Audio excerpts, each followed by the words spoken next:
Share ko lang sa inyo to mga master itong trouble na to. So binaba namin tong glow unit na to dahil may problema yung glow roller nito mga master. So nagpo-fault siya doon sa may HMI.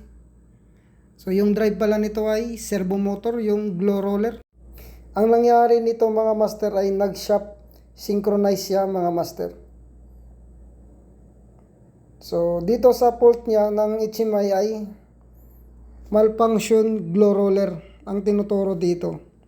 Pero pag i-diagnose mo siya mga master, so pupunta tayo dito sa servo drive niya. Yan, makikita nyo dyan ang shop synchronize mga master. Tapos pupunta tayo dito sa diagnostic. Dito sa shop. So dito mga master, makikita mo dito yung fault. Ayan. So pati yung encoder home nagpo-fault na rin kasi nga hindi nakakaikot ng maayos yung servo motor.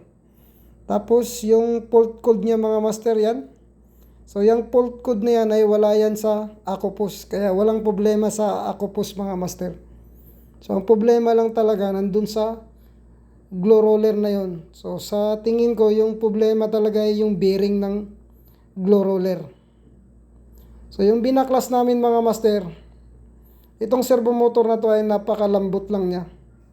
So walang issue dito sa servo motor. Ang problema lang mga master ay dito sa glow roller. So kinain na nga tong roller na to mga master. So may problema yung bearing. So nagwiwigil yung ikot ng glow roller. Kaya yun, sumasayad siya dito mga master. So ang ginawa namin dito mga master ay nagpapalit kami ng bearing ng glow roller. Yung binalik namin mga master ay okay na. So nakakatakbo na siya ng maayos. So ayan. So umandar na yung machine namin. So naka 30,000 ang speed nitong machine na to. Ngayon papasukin natin ulit yung diagnostic. Ayan. So nag-green na siya lahat mga master. So wala nang red dyan. So ganun lang pag-troubleshoot nito mga master sa Kronis na machine. Once na may nagpo-fault na servo drive mga master. So unang gagawin nyo dyan ay papasukin nyo muna yung diagnostic sa HMI para makikita nyo dyan mga master kung ano talagang problema. Kung servo drive controller ba or yung mismong mechanical ng servo motor. So tulad na lang nito mga master, ang issue nito ay bearing. So sana nagkakaroon kayo ng idea dito mga master.